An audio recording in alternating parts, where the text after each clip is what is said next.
नमस्कार दोस्तों, आपका स्वागत है आपके अपने ही YouTube channel Ayurveda by doctor Dheeraj पर। आज हम एक बड़ी ही इम्पोर्टेंट डिजीज़ की बात करने जा रहे हैं जिसका नेम है आईबीएस यानी कि इरिटेबल बाउल सिंड्रोम। हम जानेंगे इस वीडियो में कि आईबीएस होता क्या है, आईबीएस होता क्यों है, आईबीएस होने के रीज़न्स क्या क्या हैं, हम आयुर्वेद में आईबीएस का किस डिज़ीज़ से कंपेयर करते हैं और ट्रीटमेंट कैसे करते हैं। इसके अलावा आप क्या टिप्स फॉलो कर सकते हैं कि जिससे आपको आईबीएस हो ही ना, और अगर आपका आईबीएस है तो आप उसको ठीक कर लें। सबसे पहले बात करेंगे आईबीएस होता क्या है। आईबीएस के नेम से ही क्लियर हो रहा है, इरिटेबल बाउल सिंड्रोम, यानी कि आपकी जो गट है, आपकी लार्ज इंटेस्टाइन है, उसकी इन्फ्लेमेशन, उसकी स्वेलिंग, जिसकी वजह से आपका खाना डाइजेस्ट नहीं हो पाता, आपकी बॉडी आपके खाने से न्यूट्रिशंस एब्जॉर्ब नहीं कर पाती। उस केस में आपका खाना बिना डाइजेशन के आपके स्टूल्स के फॉर्म में पास हो जाता है। आपकी बॉडी कोई भी न्यूट्रिएंट एब्जॉर्ब नहीं कर पाती या काफ़ी कम न्यूट्रिएंट्स एब्जॉर्ब कर पाती है। आईबीएस के केस के सिम्टम्स क्या क्या हैं।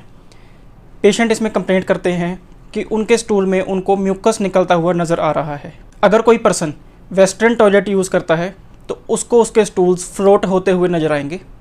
एक हेल्दी इंडिविजुअल के जो स्टूल्स हैं वो नीचे बैठ जाते हैं पानी में, और आईबीएस वाले पर्सन के स्टूल्स उसे पानी के ऊपर फ्लोट करते नजर आएंगे। उसे अपने स्टूल्स में म्यूकस दिखेगा। कई केसेस में स्टूल्स के बीच में ब्लड भी नज़र आता है। ये सब आईबीएस के सबसे मेन लक्षण हैं, सबसे मेन सिम्टम्स हैं। अब हम बात करेंगे कि आईबीएस होने के कारण क्या क्या हैं। आईबीएस को हम आयुर्वेद में गृहिणी के नाम से जानते हैं। तो गृहिणी का मतलब है आपकी अग्नि आपके खाने को पचाने में सक्षम नहीं है, उसे हम गृहिणी रोग कहते हैं। इस रोग में जो आप खाना खाते हैं वो बिना डाइजेस्ट हुए एज इट इज़ बाहर निकल आता है। कभी तो स्टूल्स लूज स्टूल जैसे होते हैं, और किसी दिन आपको कॉन्स्टिपेशन महसूस होती है। किसी दिन तो भूख बहुत ज़्यादा लगती है और किसी दिन भूख बिल्कुल नहीं लगती। किसी दिन पेट बिल्कुल क्लियर हो जाता है, ऐसा लगता है कि कोई डिज़ीज़ है ही नहीं। और किसी दिन पेट का एक एक सिम्टम आपको नज़र आता है, जिसमें गैस बनना, एसिडिटी, खाना खाने का मन ना करना, भूख ना लगना, कॉन्स्टिपेशन, लूज मोशंस, ये सब ऑल्टरनेटिव चलते रहते हैं। कई पैथीज़ में हम अलग अलग ऑर्गन्स को अलग अलग मानते हैं, जैसे लिवर, पेंक्रियाज, गट, इंटेस्टाइन्स, इन सब को अलग अलग मानते हैं। हमारी पैथी आयुर्वेद की ये खासियत है, हम पूरी बॉडी को इंटीग्रेटेडली एक ही मानते हैं। ये हमारी पैथी की खासियत है। इसलिए हम मानते हैं अगर आपकी अग्नि में प्रॉब्लम आ गई तो आपको गृहिणी रोग है, जिससे ना तो खाना डाइजेस्ट होगा, ना आपका खाना एब्जॉर्ब होगा। आपकी बॉडी में एक अजीब तरह की थकावट रहेगी, आपका कुछ खाने का मन नहीं करेगा। कई केसेस में भूख तो लगी होती है पर खाना देखकर खाने का मन नहीं करता, वो भी एक आईबीएस का सिम्टम है। वैसे तो हम आयुर्वेद में मानते हैं कि अगर आपको कोई भी डिजीज़ है तो आपको एज अर्ली एज पॉसिबल उसका ट्रीटमेंट कर लेना चाहिए या करवा लेना चाहिए। पर अगर आपको डाइजेशन की कोई भी प्रॉब्लम है तो एज अर्ली एज पॉसिबल आपको ट्रीटमेंट करवाना चाहिए, क्योंकि हर एक डिज़ीज़ पेट से शुरू होती है। और अगर आपका पेट ठीक नहीं है, अगर आपकी डाइजेशन में गड़बड़ी आ गई, अगर आपकी अग्नि में गड़बड़ी आ गई, तो आपको हो सकता है आगे चलकर ऐसी डिजीज़ेस घेर लें जिनका फिर ट्रीटमेंट करना मुश्किल हो जाए या इम्पॉसिबल हो जाए। अगर आपको डाइजेशन की कोई भी तकलीफ़ है तो आप एज अर्ली एज पॉसिबल उसका सलूशन ढूंढिए, उसका ट्रीटमेंट करवाइए। हम बात करेंगे आयुर्वेद के अकॉर्डिंग गृहिणी होती क्यों है। इसके जो मेन रीज़न्स हैं वो हैं आपकी ईटिंग हैबिट्स, खाना टाइम पे ना खाना, प्रॉपर मील्स ना खाना, ब्रेकफास्ट, लंच और डिनर 3 मील्स ना लेकर बीच बीच में कुछ खाते रहना, जिसे हम अध्यशन बोलते हैं।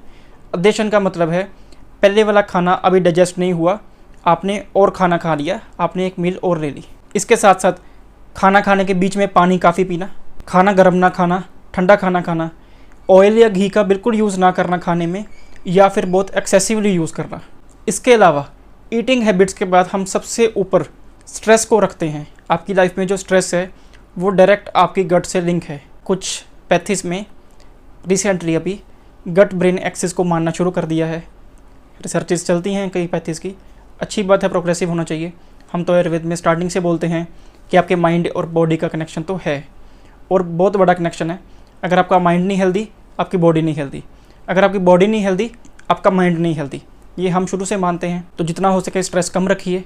अगर स्ट्रेस है तो गृहिणी होगा ही होगा। और जो लोग गृहिणी से गुजर रहे हैं, जो लोग इरिटेबल बाउल सिंड्रोम से गुजर रहे हैं, उन्होंने खुद फील किया होगा जिस दिन उनका स्ट्रेस का लेवल ज़्यादा रहता है उस दिन उन्हें दिक्कत ज़्यादा आती है, म्यूकस ज़्यादा पास होता है लूज टूल्स ज़्यादा होते हैं, कॉन्स्टिपेशन ज़्यादा होती है, एसिडिटी और ब्लोटिंग ज़्यादा होती है। ये तो थे कॉमन सिम्टम्स। हम आयुर्वेद में मेनली 3 तरह की ग्रैनी मानते हैं, वात वाली ग्रैनी, पित्त वाली ग्रैनी और कफ वाली ग्रैनी। वात वाली ग्रैनी होने के रीजंस क्या क्या हैं? काम ज़्यादा करना, काम के अकॉर्डिंग डाइट कम लेना, सूखा खाना खाना, बिना ऑयल और घी का खाना खाना, इसके अलावा स्ट्रेस ज़्यादा लेना, सेक्सुअल एक्टिविटी में इंडल्ज ज़्यादा होना, ये सब वात वाली ग्रैनी के रीजंस हैं। पित्त वाली ग्रैनी के रीजंस क्या क्या हैं? अपने खाने में मिर्च मसालों का ज़्यादा यूज़ करना, स्ट्रेस ज़्यादा लेना, चिंता बहुत ज़्यादा करनी, गुस्सा बहुत ज़्यादा करना, इसके अलावा गाली गलौज करना, अपने आप को हाइपर रखना, ये सब पित्त वाली ग्रैनी के रीजंस हैं। इतना कुछ आपको बताने का रीज़न ये नहीं है कि दिखाना की नॉलेज है हमें आयुर्वेद में। इसका रीज़न है कि आप अपनी डिज़ीज़ को अच्छे से जान सकें। अगर आप अपनी डिज़ीज़ को जानेंगे ही नहीं तो ट्रीटमेंट कैसे होगा, आप ठीक कैसे होंगे? जिन वजह से फर्स्ट प्लेस में कोई डिज़ीज़ हुई, उन रीज़न्स को आप गायब कैसे करेंगे? अपनी लाइफ में से उन रीज़न्स को हटाएंगे कैसे, जब तक आपको पता ही नहीं कि रीज़न्स क्या क्या हैं? इतना इलेबोरेशन आयुर्वेद में इसीलिए किया गया है कि आप रीज़न्स को ही फर्स्ट प्लेस में गायब कर दीजिए, उनको अपनी लाइफ से हटा दीजिए। ट्रीटमेंट तो हम करेंगे मेडिसिन के द्वारा या कुछ औषधियों के द्वारा, पर आपके जब रीज़न्स ही हट गए, आप उस केस में अपने आप ही ठीक हो जाएंगे। ट्रीटमेंट तो कुछ देर चल सकता है, पूरी लाइफ कोई दवाई खाना, कोई मेडिसिन खाना किसी भी डिज़ीज़ का सलूशन नहीं होता। इसके बाद हम बात करेंगे कफज ग्रैनी की। कफज ग्रैनी के रीजंस क्या क्या हैं? खाना ज़्यादा खाना, काम कम करना, खाने में गरिष्ठ भोजन खाना, गरिष्ठ से भाव है दूध से बनी चीज़ें ज़्यादा खाना, मीठा ज़्यादा खाना, काम बिल्कुल ना करना, स्ट्रेस बिल्कुल नहीं लेना, दिन में सोना, खाना खाने के बाद मील डाइजेस्ट होने से पहले सो जाना, ये सब कफज ग्रैनी के रीजंस हैं। ये कुछ मेन सिम्टम्स थे। इसके अलावा IBS में आपको आप अगर एकदम से लेटे हुए या बैठे हुए एकदम से खड़े होते हैं, आँखों के आगे आपको अंधेरा फील होना, ये IBS का सिम्टम है। इसके साथ साथ खाना सामने होने पर, भूख भी होने पर खाना खाने का मन ना करना, ये एक अपने आप में IBS का सिम्टम है। नींद ना आना, स्ट्रेस ज़्यादा होना, IBS के रीजंस भी हैं और IBS के सिम्टम्स भी हैं। हमने अब इस डिज़ीज़ को इतना समझ लिया है। इसके बाद हम बात करेंगे हम आपकी ग्रैनी को ठीक कैसे कर सकते हैं। आयुर्वेद में ग्रैनी को एक बड़ा रोग माना गया है। इसमें सबसे पहले तो सलाह है, अगर आपको IBS है तो सबसे पहली सलाह है कि किसी आयुर्वेदाचार्य से मिलिए, अपना ट्रीटमेंट डिस्कस कीजिए। वो आपके अकॉर्डिंग आपको जो लाइफस्टाइल बताएंगे उसको फॉलो कीजिए, ईटिंग हैबिट्स को फॉलो कीजिए, ताकि हमें जल्दी रिजल्ट मिले।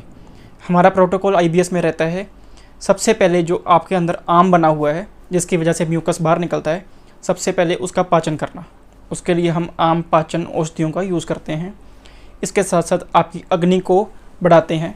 आपकी अग्नि को बढ़ाने के लिए हम दीपन द्रव्यों का यूज़ करते हैं। हमारे पास बड़ी अच्छी टर्म है दीपन और पाचन। दीपन मतलब आपकी अग्नि को बढ़ाना, पाचन मतलब आपका जो बॉडी में अनडाइजेस्टेड फूड इकट्ठा हुआ है, म्यूकस इकट्ठा हुआ है, उसको डाइजेस्ट करना।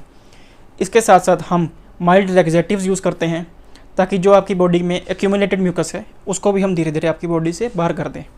इसके साथ साथ आपकी बॉडी को स्ट्रेंथन करने के लिए हम कुछ बल्ले औषधियों का यूज़ करते हैं, जिससे आपकी गट स्ट्रॉन्ग होगी, आपकी अग्नि स्ट्रॉन्ग होगी, और जिस दिन आपकी अग्नि ठीक होगी आप ठीक हो गए, ऐसा आप समझ लीजिए।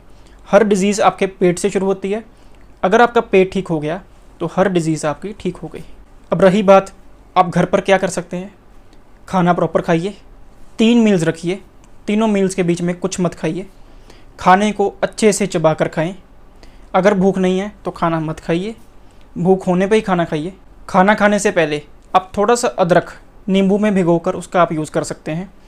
इसके अलावा आप छाछ पी सकते हैं।